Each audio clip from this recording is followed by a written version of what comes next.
I bet you wish you had that new car you've always been looking at every time you scroll on Facebook. I bet you wish you had that new shoe that just came out, that just dropped, or that new game. Or maybe I bet you wish you had that job that someone else took from under your feet.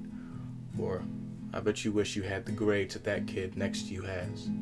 But you wish you had the parents that that person has. Or the athletic ability of that person who plays on the basketball team. What do all these things have in common? They all relate to one thing: envy. As human beings, we naturally are envious. Think about it.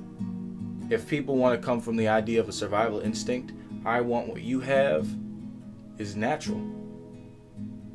But I beg to differ that it is not natural for you to keep on wanting what someone else has, even though you know what you want will be on the way.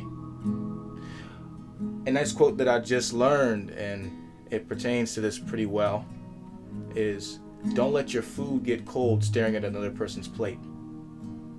What God is cooking up in the kitchen for them is going to be different for you. What God's got cooking up in the kitchen for them is going to be different for you. Why? Because God knows exactly the plans He has for you. Jeremiah 29:11. That's why the way I think about it, what's meant for me is meant for me. What is not is not. If something is meant to happen in my life, if I'm meant to be with this girl, if I'm meant to have this job, if I'm meant to go to this place, it will happen. This does not mean it's predetermined whether or not I will be able to get the job or get to this place. I still have effort. But if I put in all my effort and I worked my butt off to get to that point and I still don't achieve it, I realize that I'm content. Content with what I can't control, unsatisfied with what I can, to make the things I can't control that much more manageable. The things I can control, the things like keep on working, I keep on getting up, I keep on going to the basketball court and shooting those hoops because I have dreams, right? You may not be able to get to that point you want to be right now, but what does the Bible tell us? It says that everything is made perfect in His timing. When you try to rush greatness, guess what? All you're going to get is a heap of junk. It's all you're ever going to get. But greatness takes time to manifest. A masterpiece must go through stages and stages and stages and stages, and one missing piece, and guess what? One missing piece to a clock, and the clock ain't clocking no more. One missing piece to the car, and the car ain't driving. You're going straight into a tree.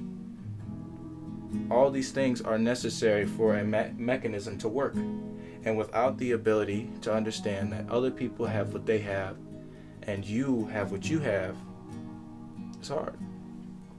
I get it, right? There are times in my life where I wish I had the speaking ability of this person, or had the job of this person, or video games, or whatever it may be. I've had times in my life like that. Now, how do I combat that? I understand that I think about them first. What did they have to do to get through to it, to get to that point?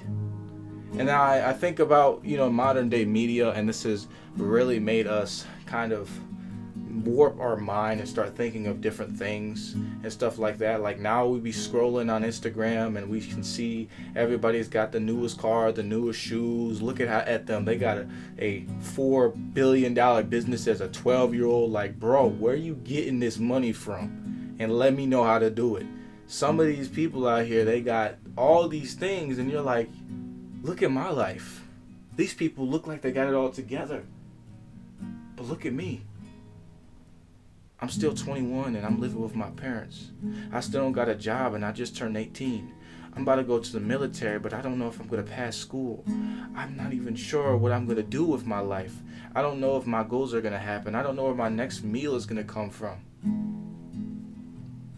The Bible tells us, it says, do not worry about what you will eat, what you will drink, or what you will wear. For the Heavenly Father knows what you need.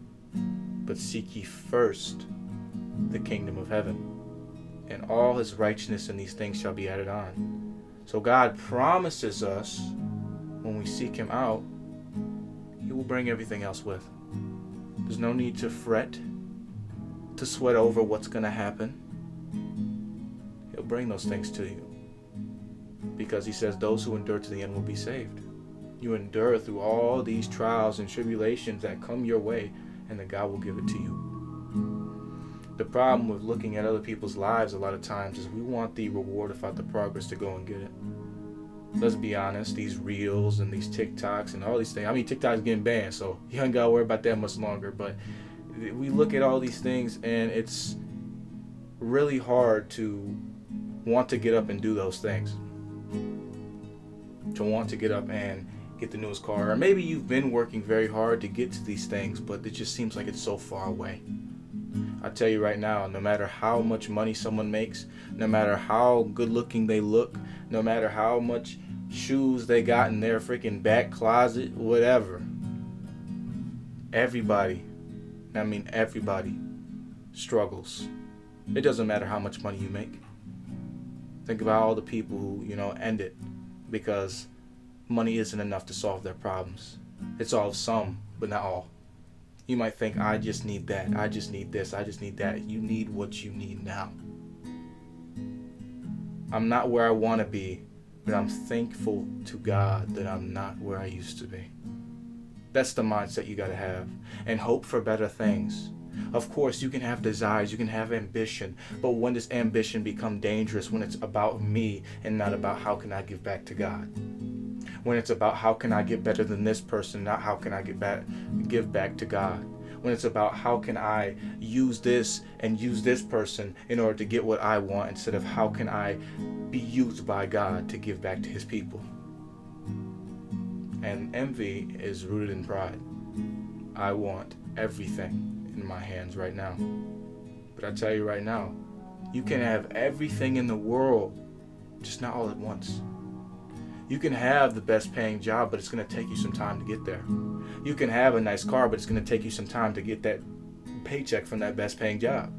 You can have the new shoes, but trust me, it's going to take you some time to find somebody who sells it, because going into Foot Locker, you ain't finding no shoes above the size of 4. Everything will fit into that piece, but it has to be shielded, and the foundation has to be set by God. Otherwise, things will start to fall out of place. Think about it. If you have a puzzle and you're missing a piece, the puzzle is not going to look the way it's supposed to because it's missing a part of it. And like I said before, you've got to be capable of understanding being humble. I keep coming back to this because humility is one of the most important things that get us closer to God. Those who are humble will be exalted. So if you see somebody else has something you want, you can note it. Okay, take every thought into captivity. I want what he has, the athleticism. I want this, I want that. Okay, how can I use that for God? Start asking in your mind, how can I use what that person has? If it is meant for me, it will come. And how can I use it for God? That is the way that you will start to win God's favor, because now you humble yourself and you think about God first and yourself second. That is how we get in God's favor, and that's how you can remove yourself from an envious situation. Now, I understand people who grow up in bad situations. I understand these things. But I tell you right now, crying and complaining about something you can't control only makes it worse. The rain only pours harder the more you cry about it. The worries only get worse the more you worry about it. But guess what it doesn't do? It doesn't get better when you keep on crying about it. It doesn't get better when you keep on worrying about it. So when you accept it and understand it, that's when it starts to dry up. That's when the worries start to go away, because now you take it into captivity and you give it to God. What's meant for you will come on your way. And I promise you, God has a lot of plans for you, as it is written, my friends. God bless, and I'll see you soon.